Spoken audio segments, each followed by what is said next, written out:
মোৰ প্ৰথম আৰু প্ৰধান যেটো বক্তব্য হল মোৰ প্ৰথম আৰু প্ৰধান যেটো অভিযোগ হল যে অসম চৰকাৰে অসমৰ তদন্তকাৰী সংস্থাক যেতিয়ালৈকে বা CBI যেতিয়ালৈকে প্লেস অফ অকাৰেন্সলৈ নপঠিয়াব তেতিয়ালৈকে জুবিনদাৰ হত্যাৰ ন্যায় পোৱাটো অসম্ভৱ নাম্বাৰ 1 এতিয়া মই প্লেস অফ অকাৰেন্সত কেনেকৈ তদন্ত কৰিব লাগিব তাৰ এটা উদাহৰণ আপোনালোকক দিব কৈছো জুবিনদাৰ মৃত্যুৰ ঘটনাটোৰ কাৰণে প্লেস অফ অকাৰেন্সলৈ গৈ আমাৰ তদন্তকাৰী সংস্থাই মেপ বনাব লাগিব সেই মেপখন বনুৱাই নহয়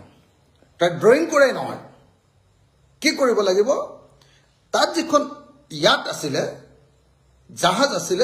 সেই জাহাজখনত থকা সিসিটিভি ফুটেজ ল'ব লাগিব জাহাজখনত থকা যিজন কেপ্টেইন বা অন্য কৰ্মচাৰী তেওঁলোকৰ স্টেটমেন্ট ল'ব লাগিব নাম্বাৰ 2 নাম্বাৰ 3 অকল স্টেটমেন্ট লোৱাই নহয় তাৰ লগত যিখিনি মানুহ আছিল যেনেকৈ ধৰক সেই গোটেই কাণ্ডটোৰ লগত আছিল আপোনাৰ জুবিন গাৰ্গৰ মেনেজাৰ কি শৰ্মা আছিল সিদ্ধাৰ্থ শৰ্মা কিবা এজন গোস্বামী আছিল যে আমাৰ শেখৰ গোস্বামী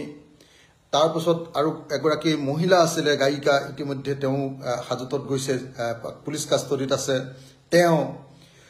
কেজনী আৰু এজনী ছোৱালী তাত অসমৰ পঢ়ি থকা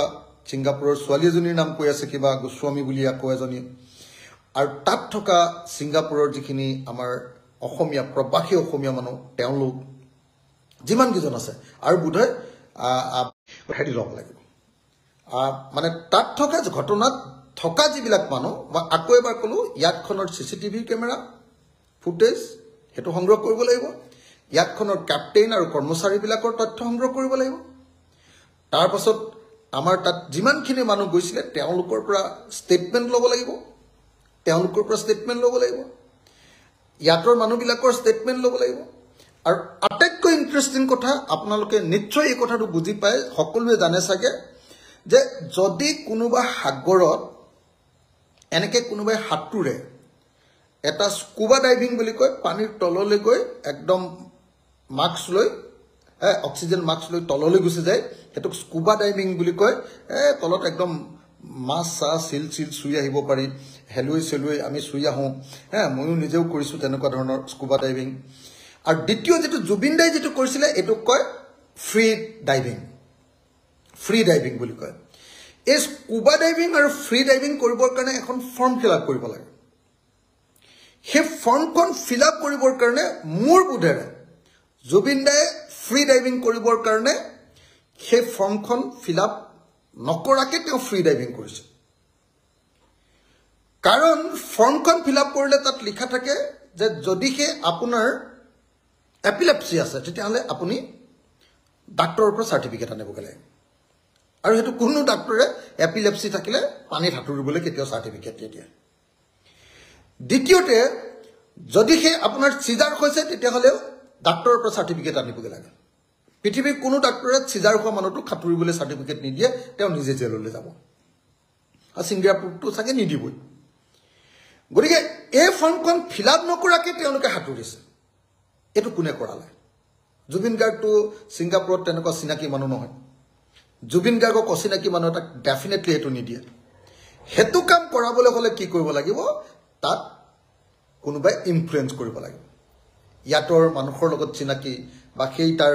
য'ত উপকূলটো আছে কি কয় বিচটো আছে সেই বিচৰ মানুহৰ লগত যি মানে এইবিলাক হাতুৰটো হেৰি কৰে হেতুৰ লগত চিনাকি সেই কামটো কৰিব লাগিব তো সেই ফৰ্মখন ফিল আপ কৰিবলৈ নকৰাকে যদি কৰিবলৈ হয় তেতিয়াহ'লে তেনেকুৱা ধৰণৰ ইনফ্লুয়েন্স লগাব লাগিব বোধহয় ছিংগাপুৰত থকা সেই তাৰ প্ৰবাসী অসমীয়াবিলাকে সেই কামটো কৰিছে যেন মোৰ অনুমান হয় নে নহয়তো মই ফাইনেল ক'ব নোৱাৰিম গতিকে সেইটো তদন্ত তাত কৰিব লাগিব সেই তদন্ত কৰিবৰ কাৰণে সেই ফৰ্মখন ফিল আপ কৰিছিলে নে নাই তাত জুবিন দাই চহী কৰিছিলে নে নাই তাত জুবিন দাই যদি সহি কৰিছিলে ফৰ্মখন যদি ফিল আপ কৰিছিলে সেইকেইটা যিকেইটা মানে সেকশন আছে সেই চৰ্তখিনি পূৰণ কৰিছিলে নাই সেইখিনি চাব লাগিব হা আৰু যিকেইজন মানুহে তাত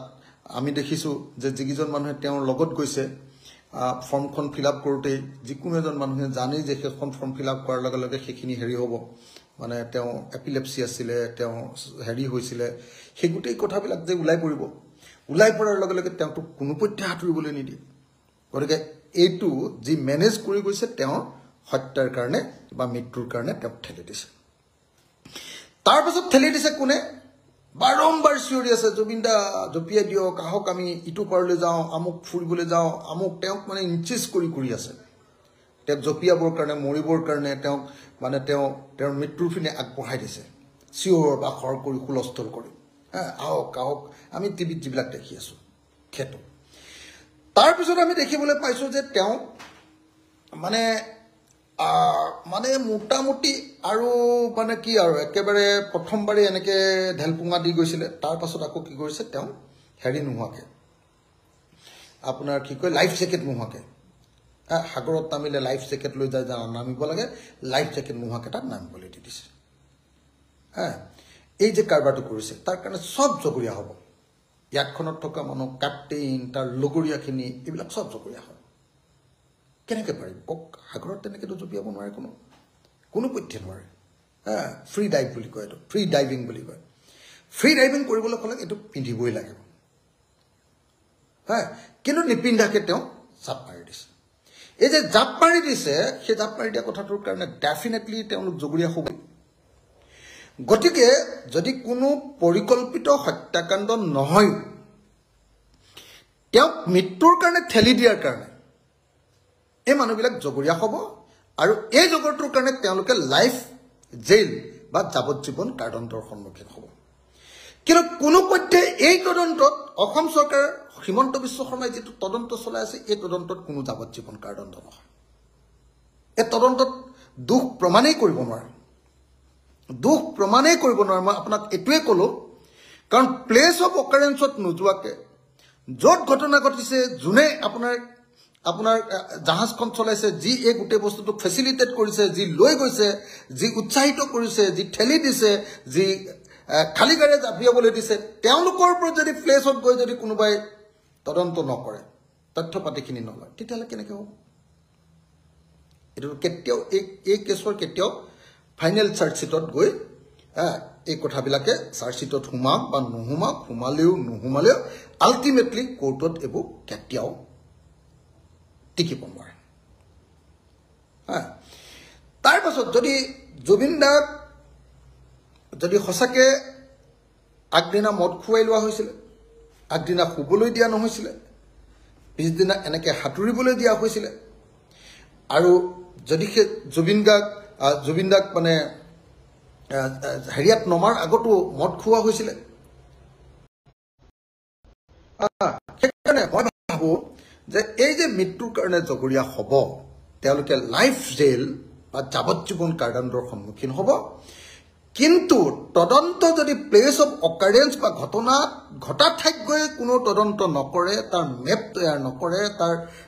আপোনাৰ যাৱতীয় ব্যৱস্থাবিলাক ষ্টেটমেণ্ট যদি তাৰ স্থানীয় মানুহৰ পৰা নলয় ইয়াতখনৰ পৰা নলয় তেতিয়াহ'লে কেতিয়াও এই কেছত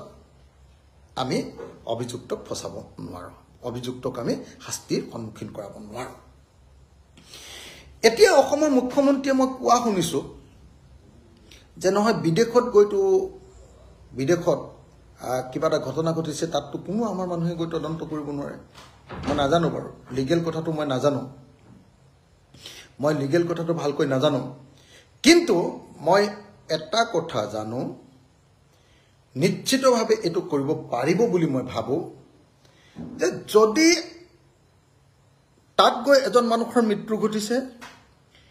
তেওঁ তাত গৈ মৃত্যু ঘটাৰ পাছতো তেওঁৰ ডেফিনেটলি এইটো অধিকাৰ আছে যে তেওঁ কিয় মৃত্যু ঘটিলে তাৰ তদন্ত কৰাৰ অধিকাৰ থাকিব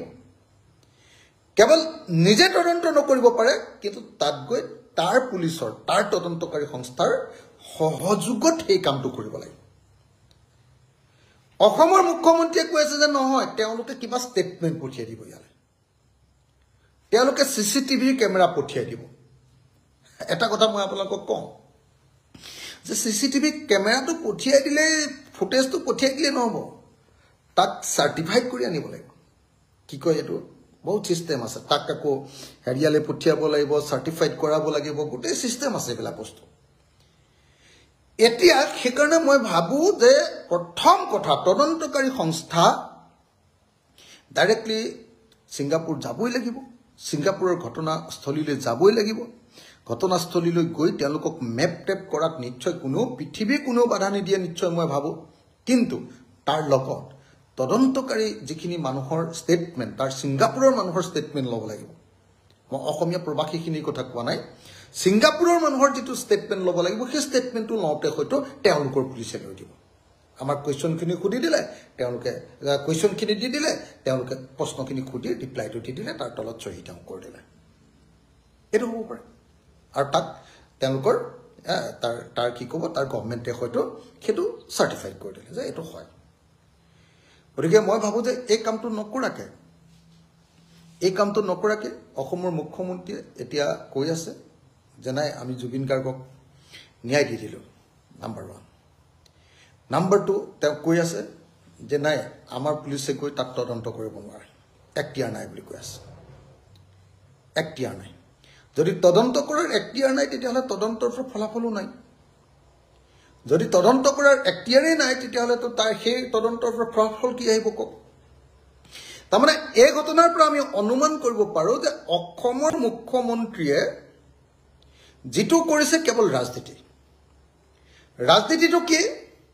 ৰাজনীতিটো হ'ল যে এতিয়া মানুহবিলাকৰ খং উঠি আছে গতিকে এমাহ বা দুমাহ বা তিনিমাহ বা খুব বেছি 2026 ইলেকশ্যন পৰ্যন্ত এওঁলোকক বিচাৰ চলি থকা পৰ্যায়ত 5 মাহ 6 মাহ সময় এওঁলোকক জেলত ৰাখি দিব আৰু এনেও এওঁলোক এতিয়া জেলত থকাটোৱে নিৰাপদ নহ'লেতো বাহিৰলৈ আহিলে তেওঁলোক মাৰ খাই হয়তো মৰি যাব মানুহৰ পৰা গতিকে তেওঁলোক জেলত থকাই নিৰাপদ গতিকে অসম চৰকাৰে তেওঁলোকক ইলেকশ্যন পৰ্যন্ত ৰাখি দিব মই আগতে উদাহৰণ এটা দিছিলোঁ আৰু উত্তৰ কাছাৰ কেলেংকাৰী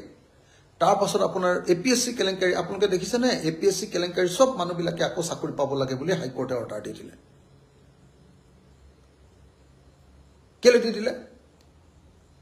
কিয় দি দিলে ইয়াত নিশ্চিতভাৱে তাৰ সকলো ধৰণৰ ব্যৱস্থা তাত ৰাখি যোৱা হৈছে কেলে চৰকাৰে নাজানে নেকি যে কোনোবা এজন মানুহৰ চাকৰি যদি খাবলৈ হয় তেওঁ চাকৰিটো যদি একেবাৰে নাইকিয়া কৰি দিবলৈ হয়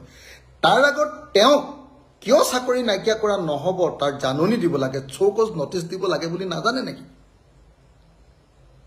নিশ্চয় জানে বিজেপি চৰকাৰখন কি মূৰ্খৰ চৰকাৰ নেকি যে চৌকজ নিদিয়াকৈ পৃথিৱীৰ কোনোবা মানুহৰ চাকৰি খাই দিব আৰু চৌকজ নিদিয়াকৈ যদি চাকৰি খাই দিয়ে তেতিয়াহ'লে সেইটো মানে একদম কি কয় এইটো কি শব্দ এটাই আছিলে মই পাহৰিয়ে গ'লোঁ এতিয়া এইটো চিম্পল ল এটা মানুহৰ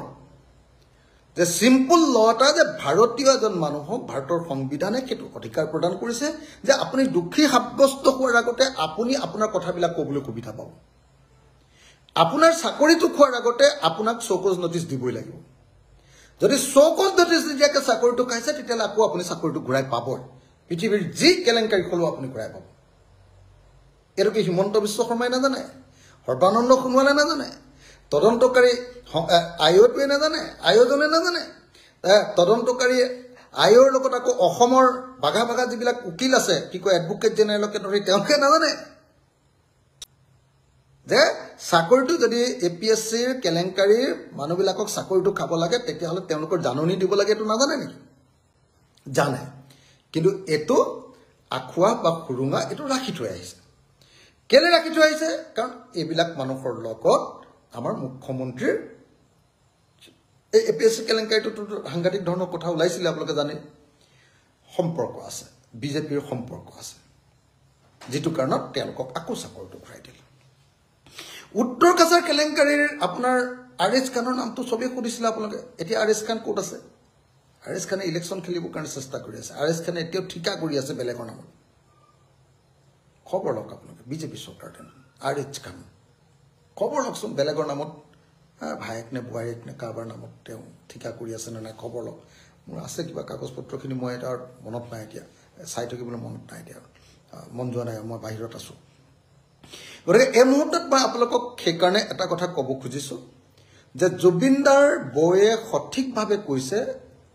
যে 19 দিন পৰ্যন্ত তোমাৰ একো খবৰ নাই তুমি কেনেকৈ মৃত্যু ঘটিলা আমি একো খবৰ নাপালোঁ যদি জুবিনদাৰ নিচিনা মানুহজনৰ মৃত্যুৰ ঘটনাটো পৰিয়ালৰ মানুহে 19 দিনৰ ভিতৰত নাজানে বা অসমৰ মানুহে 19 দিনৰ ভিতৰত নাজানে তেতিয়াহ'লে এইটো কেনেকুৱা ধৰণৰ ন্যায়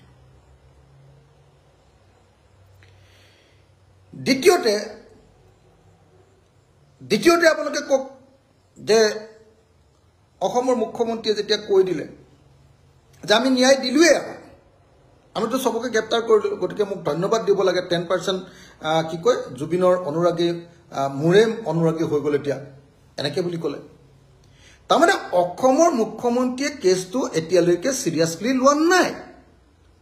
সিৰিয়াসলি যদি লৈছে তেতিয়াহ'লে তেওঁ কি কৰিছে এই অভিযুক্তকেইজনক বচাবৰ কাৰণে আটাইবিলাক ৰাস্তা বনাই দিবৰ কাৰণেহে তেওঁ ব্যৱস্থা গ্ৰহণ কৰিছে সেইকাৰণে কোনোবাই আকৌ কৈ আছে বোলে আমি ৰাজনীতি কৰা মানুহবিলাকে একোতে মাতিব নালাগে প্ৰবল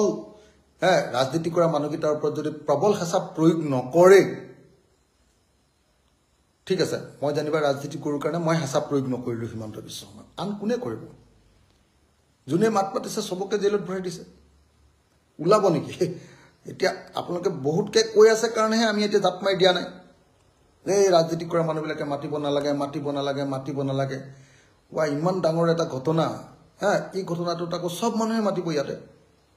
কিন্তু যদি ৰাজনীতি কৰা মানুহবিলাকে মাতিব নালাগে তাৰপিছত ৰাজনীতি নকৰা মানুহকেইটা এইবিলাকৰ ৰিজাল্ট উলিয়াব পাৰিব জানো সংগঠন কৰা ৰাজনীতি কৰা এই মানুহবিলাকে যদি নামাতে পিছত সঁচাকৈ ৰিজাল্ট উলিয়াব পাৰিব জানো CM যিজন মানুহ আপোনালোকে জানে যে এইটো কি বুলি কয় মানে একদম পৃথিৱীৰ মানে 1000জন আৰু শিয়ালমৰি আমাৰ অসমৰ মুখ্যমন্ত্ৰীৰ জন্ম হৈছে মানে যিটো কয় আৰু অসমীয়া ভাষাত যে একদম সাংঘাতিক ধৰণৰ যিটো টেঙৰ চতুৰ হিয়ান মানুহ এজন মই সেইকাৰণে কওঁ যে নাঙলৰ হিৰলুট হৈ যায় নাঙল হাল বাই যাওঁতে হিৰলুটো যে উঠে তাতে শুবলৈ যিজন বিচাৰে তাৰ নিচিনাৰ চৈতান মানুহ পৃথিৱীত আছে নে হিৰলুটটো শুব নোৱাৰে কিন্তু তাতো শুইছে বুলি ক'ব পৰা মানুহ এইটো পৃথিৱীৰ চৈতান মানে আমাৰ অসমৰ মুখ্যমন্ত্ৰী তেনেকুৱা সাংঘাতিক টেঙৰ মানুহ আৰু সেই সাংঘাতিক টেঙৰ মানুহ কাৰণেই তেখেতে আমাক সঁচাকৈ ন্যায় নিদিয়ে মই আপোনালোকক কনফাৰ্ম কৰি আপোনালোকক এটা কথা কৈ দিওঁ যে অসমৰ মুখ্যমন্ত্ৰীয়ে 1 নম্বৰ কথা এই মহন্ত পৰিয়ালটোৰ লগত সম্পৰ্ক সাংঘাতিক ভাল এই পৰিয়ালটোক বিপদত নাপেলায় কাৰণ গোটেই মহন্ত পৰিয়ালটোক তেওঁ পৃষ্ঠপোষকতা কৰে আৰু তেওঁক এই RSSৰ বিজেপিৰ ৰাজনীতিটোলৈ অনাৰ এটা প্ৰধান পৰিয়াল হ'ল এই মহন্ত পৰিয়ালটো